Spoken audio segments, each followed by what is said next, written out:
Mga kapatid, magandang hapon po sa inyong lahat. Ito pong Nissan Terra na to ay katulad din naman ito ng makina ng mga Nissan Calibre. Ngayon, nung nakaraang linggo, meron pong nag-message sa akin na kung pwede daw bang gawan ko ng vlog kasi nga po, mga Nissan Terra at saka Calibre, talagang metal sick ng langis doon sa sukan ng dipstick. Marami na rin akong na-experience na ganun nga, metal sick at may konting usok. Even yung in-overhaul ko na Nissan Calibre, metal sick talaga doon sa suksukan ng dipstick yung langis. Pero ito, nag-PMS si Christian, tapos nagpalit ng filter. Tingnan ko nga yung filter.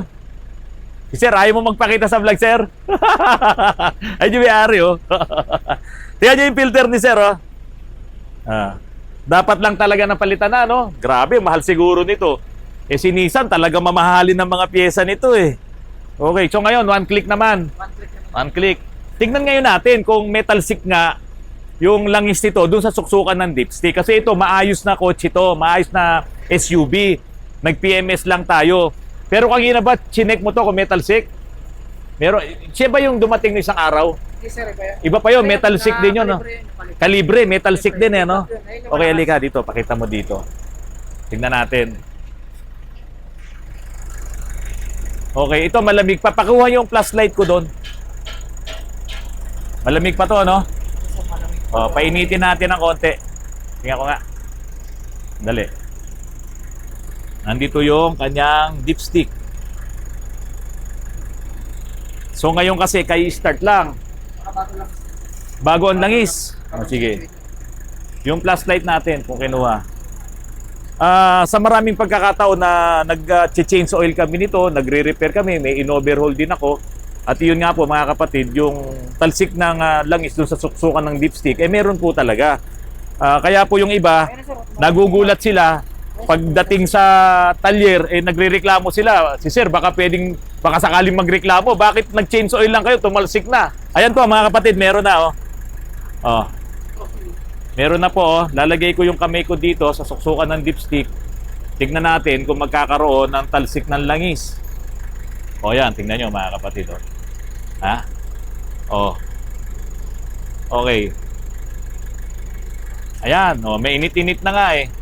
Okay, sige, takpan mo na. Naipakita naman natin. Saan kaya posibleng nanggagaling yung talsik na yon ng langis? Hindi naman siya blow-by kasi tingnan nyo, wala namang malakas na usok, oh. Diba?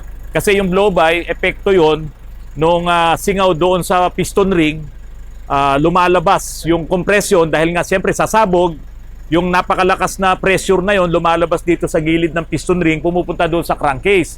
Yung langis natin nandoon sa crankcase eh.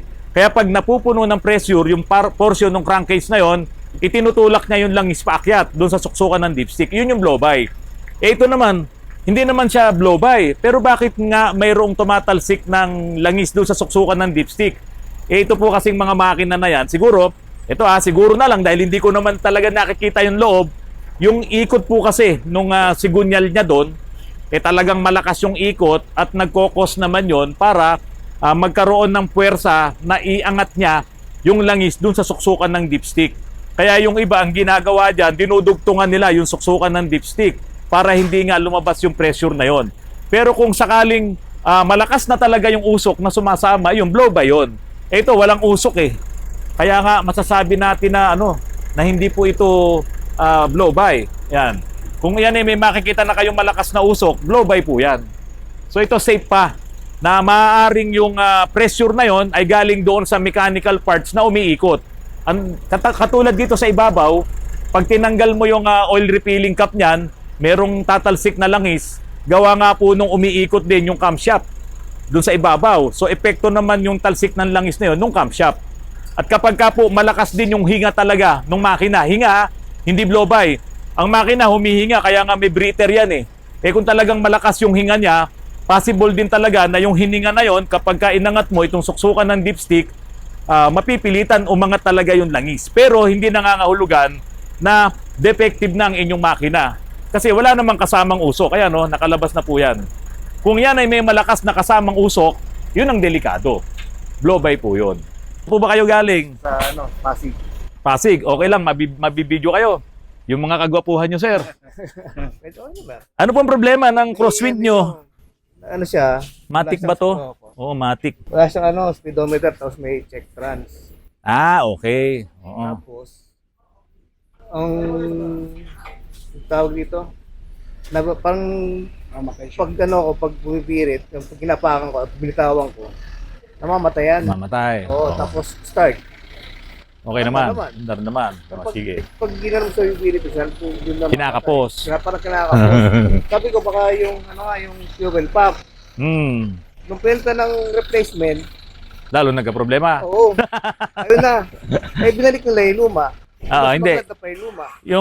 Yung ginagawa ko dun sa fuel pump, pinapalitan ko yan nung Pandimax. Papakita ko sa inyo mamaya, meron dyan. Kasi yan, napakamahal nung nung original niya, nasa 7,000 yata. Ngayon, ang nilalagay ko dyan, yung sa D-Max na meron ng element sa loob, mas maganda yun, kulay itim. Plastic yun. So, papalitan natin yun. Ngayon, yung problema nyo sa binibirit nyo, tapos biglang binitawan nyo namamatay, injection pump po yun talaga. Hindi talaga siya makabigay ng diretso, yung injection pump nyo po. Talagang kailangan na yan. Kailangan niya na i-overhaul talaga. Sa umaga ba to? One click ba to? Yung sa umaga? Sa umaga, dalawa. Yun, injection pump na yun. Singaw yun. Kasi dapat yan, kahit na malamig ang panahon, pag start mo, one click lang. Kasi ito yung direct injection. Kaya nga walang glow plug yan eh. Kahit malamig ang lugar, dapat start yan. Kasi direct injection siya. So dapat walang singaw yung inyong injection pump. So singaw yan, kaya hindi ka one click. Ngayon, doon naman sa sinasabi nyo na naka-check trans, tapos wala kayong meter sa speed. Naku, mahal yan. Hindi naman. Sira yung speed sensor mo. Yung speed sensor na yun, yung output speed sensor, nabungi ngayon yung granahe nun, yung plastic. Kaya ngayon, walang umiikot para paganahin yung speedometer mo. Electronic po. Electronic yun. Ngayon, kapag nagloko yun, magche-check trans ka rin. Hindi po kable yan, electronic yan. So, nabungi yun. So, pagpapalit tayo nung, engineering plastic yun. Pero kadalasan, ang nangyayari din dyan, kapag ka nagpalit tayo nun at sinira niya kagad yun, ang papalitan na yun nasa loob na bakal, yung kaasawa nun. May kaasawa yan na bakal, nakakabit dun sa output shaft ng transmission. Kapag binubungi niya talaga to, matalim na yung mga ipin nito. So magpapalit din nun. So pinaka-the best, kung gusto nyo, palit tayo nito at kasi luma na rin naman yung unit. Palit nito kasi baka mamaya sirain na naman niya yung gear ng plastic, mahal din, 1,000 ding mahigit yun. Pag pinapalitan nyo, magbibili ka na naman ng panibago.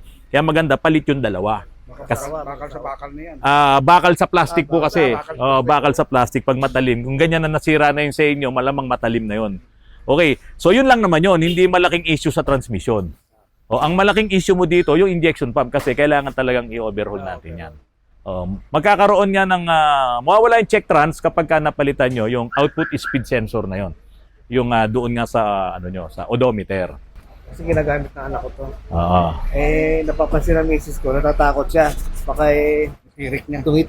Every na nanginginig mamatayan, i-start palagi. Okay. So, wala nang ibang issue. Yung lang. Pang-ilalim. Sabi daw, bagong gulong hindi daw nila ma-align dahil upper suspension. Bushing. Yun nga. Yan yung lagi kong sinasabi. Kaya ako, nag-invento ako nung bakal na bushing yan, yung nakakabit sa Isuzu Pargo. Kasi sayang ang gulong mo. Kapag nasira yung upper suspension bushing, goma lang kasi yun. Malambot ang suspension nito. Kaya pagdaan mo sa humps, ilang beses kang dumadaan sa humps, gumaganyan siya, nasisira yung bushing na goma. Pag nasira yung bushing na goma, ang susunod na masisira yung gulong mo kasi mawawala siya sa camber. Ito yung pinagpalitan yan, labas na yung wire yun, yung fly.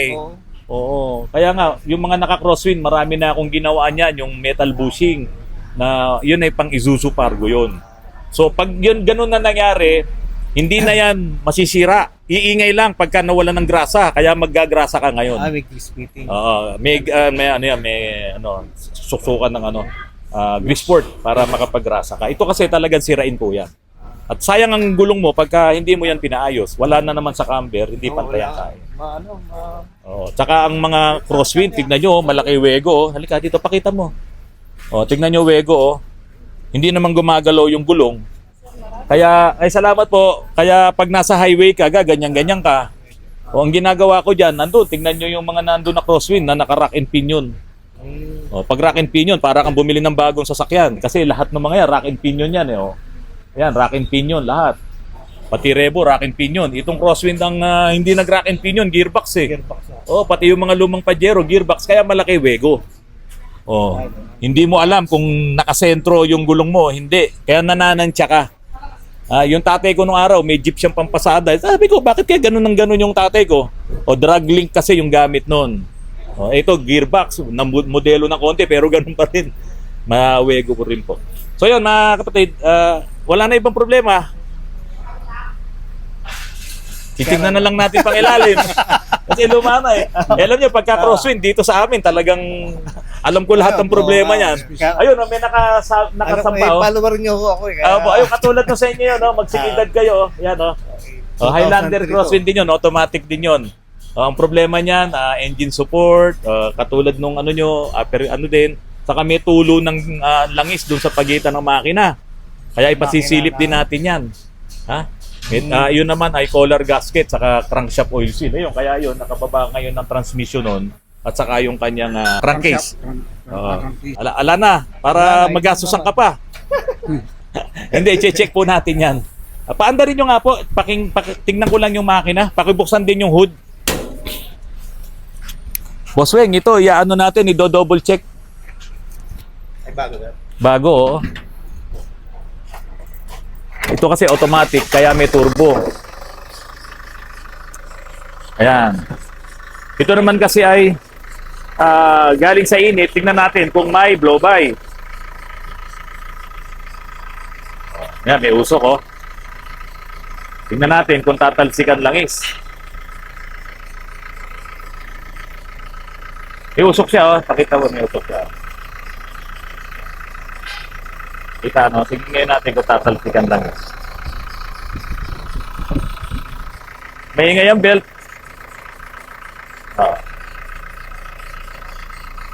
Ito hindi naman masyadong dumudumi itong yung ano nito manifold kasi wala itong EGR.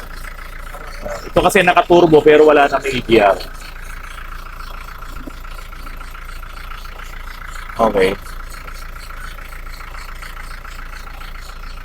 Kaya tingnan nyo mga kapatid, yung Nissan Terra na to, may talsik siya ng langis, pero walang usok.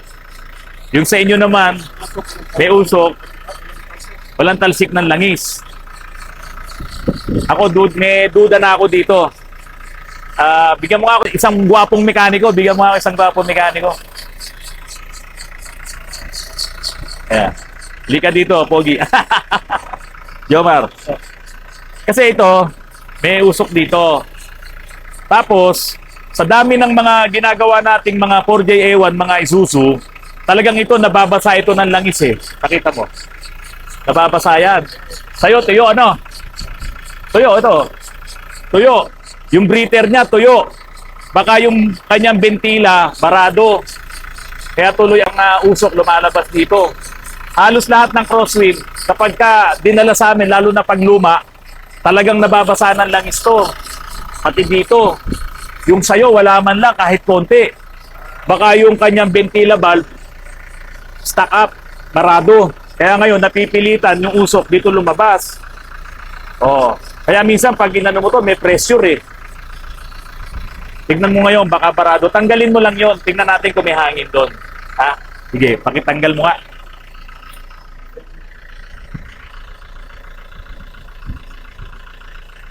May usok ba? Tignan mo kung may hangin. Wala. Barado. Wala. Hawakan mo, sir. Hawakan mo. Wala.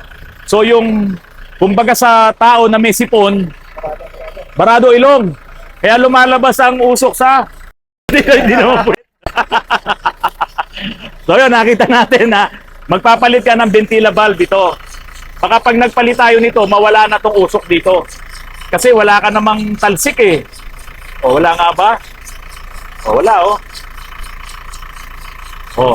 So yung usok na yan, yan yung hinga niya. Okay? Kita mo Sige, patayo na. Patay mo na yung makina. Ha? Ayan, oh, lumalakas tuloy usok kasi barado yung ventila valve mo eh. Oh. Ayun. So ito sir, yung ibang mga issues niyan, pwede ko pang i-check yan once na ginagawa na natin. Ano? Ayun, mga minor na gastos lang yun. Pero kung iba makakita niyan, sabihin, blow by na kayo. Yung pala, yung hingahan ng makina mo, barado. Anong, saan pupunta yung usok na yun? Dito, papunta rito. Dito, hihigupin ulit ng turbo mo. Sa turbo. Oo. Papunta sa turbo. Yung mga jeep na pampasada, pag malakas na yung lumalabas na langis din dyan, ibinababa nilang ganon. Yung tinatawag nilang drop. O tapos makita mo, lahat ng dinadaanan nila puro langis. So kayo, hindi ganon. Pag inilabas niya rito, pasok ulit doon, iigupin niya, saka lang niyang ilalabas sa makina. Lahat ng sasakyan meron yan. Yung sa inyo, barado. Ano eh? So yun na. Masaya na si sir. Hanapan mo pa na ibang problema ha. Para pag ginamit ng anak niya, eh yan oh, wala sa camper oh. Ubus na naman ng gulong mo sir. Ubus yun nasa loob, pudpud. Oh, wala sa camper, hindi daw ma-align yan. Oh, ng alignment center, ng alignment shop. Eh, hindi talaga pag sira yung upper arm mo, hindi talaga ma-align yan. Ilan na tinakbo? Mga 200 plus. Nag-grab kasi ako ng mga 3 taon eh, kaya 200 plus na. So pinang-grab mo to? Opo. Kaya ngayon, magte-10 years na sa September, October. Eh, gusto ko pa refresh yung ano. Napansin ko, tumatalsik na. Malakas ba sa langis? Kumakain na ba? Medyo.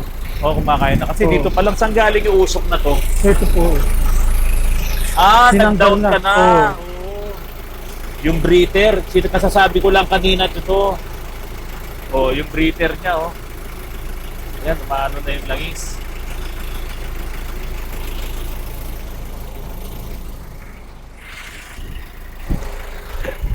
Tingnan natin ngayon. Yung bulwark, ano naman to? Nagano kasi ako dati sa ano, yung nag-vlog din. Hindi lalagyan ng ano. Ito yung... Oo. Ito. Ito. Smoke Belching Solution Oo. Center. Medyo 5 years na rin yan eh. Oo. Ganyan lang trabaho niya? Nakaganyan lang yan? Hindi, meron po siyang dito host. Ganon. Oo. Kasi ito, inalis Oo. Siguro kung di ka naglagay niyan, baka hindi pa ganyan pumusok. Kasi makokontrol niya yung hiningi. Ganda. Ayun pala Oo. purpose nun. Oo, makokontrol niya yung hinga ng makina mo eh. Ito na. Oh, tingnan natin ha. Ayan na. Naku, malakas kuya. Kaya nga po eh. Kaya nga eh. Minor pa lang yan. Pero yung hatak niya, di pa okay naman. Oo, alam mo kuya, ang sasakyan, habang pasira na yan, mas lalong lumalakas nga hatak niyan eh. Tapos bigla na lang wala na. Gawa nga nung maluwag na yung kasuan niya lahat eh. O kaya hindi masyadong nahirapan. Pero yan ang epekto. Kaya nga. Hanggang sa mag-lose compression na siya. O, pag talagang singaw na doon sa piston ring, hihina na rin siya. Ayun lang. Tatanong ko nga kung... Maganda pa naman yung tunog. Kaya Duda ko ay, dito. tunog okay pa naman. Duda ko dito talagang tinamaan ng liner nito saka mga piston ring. Hmm. Sa katagalan na rin yan. 200 plus ang tinakbo. Oo. Eh, hindi ko pa, wala na ako, speed ko lang siguro, mga ano na, Oo. sobrang na rin. So sana hanggat ganyan pa rin naman yung andar niya, maganda nga talaga mapa-general overhaul. Okay naman eh. Yun lang talaga yung buganan langis. Oo nga po. Malakas. Saka may usok na rin. Malakas na oh. Baka ito nagpahamak sa'yo. Kaya nga yung mga oil cuts kan, pinapatanggal ko yan eh. Gawa nga nung nare-restrict yung yung hininga ng makina mo. Hindi siya makahinga kasi nasasarahan doon. Pinatay ko na niya, matagal Oil ko cuts kan yan eh. Tapos ang liit oh, tignan mo itong hose na to. O ang liit niyan. Samantalang yung hose na dapat na nakakabit dyan ay katulad nga nito. Kasi yan yung breather. Yung breather kaya tinanggal nakakabit ko na yan rin, dito ganun sa naman din, sir. O ang liit niyan. O wala, baka yan pa nakapagpahina sa makina mo. Sayang. Okay, one more time. Tignan nyo mga kapatid. Ayan Kita ba? O yan o, lakas o.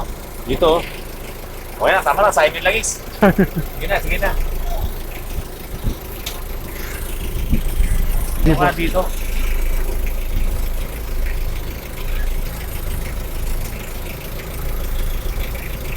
Ngayon lang yan, itong week na to, nagulat Oo. ako pagka ano ko. Lakas na oh. Grabe, kasama pa yung usok doon, kasama pa yung dito. Oo. May konti pa rin dito. Matindi na blow by mo. Grabe na.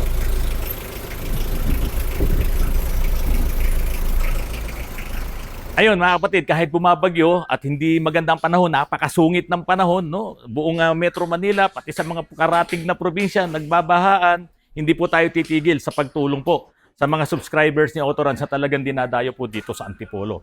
Maraming salamat sa patuloy na pagtangkilik nyo po sa Autorans. Tandaan nyo po mga kapatid, itong panahon na to, itong mga dumarating sa ating mga unos at mga bagyo na yan, kung talagang mahal na mahal nyo ang inyong mga sasakyan at talaga namang karapat dapat pa na magkaroon ng comprehensive insurance, ikuha nyo po yan at palagyan nyo po ng acts of nature. Kasi po, yung ibang mga nabalitaan ko na mga sasakyan, na mga bagong-bago pa, nandun lamang sa garahe nila, biglang tumaas ang tubig doon sa kanilang lugar na anod yung mga sasakyan. At ayan na, syempre kung walang acts of nature ang inyong insurance, hindi po yan sasagutin ng inyong insurance. Mga kapatid, maraming salamat sa patuloy na pagtangkilik niyo po sa Autorans. Magandang hapon po sa inyong lahat.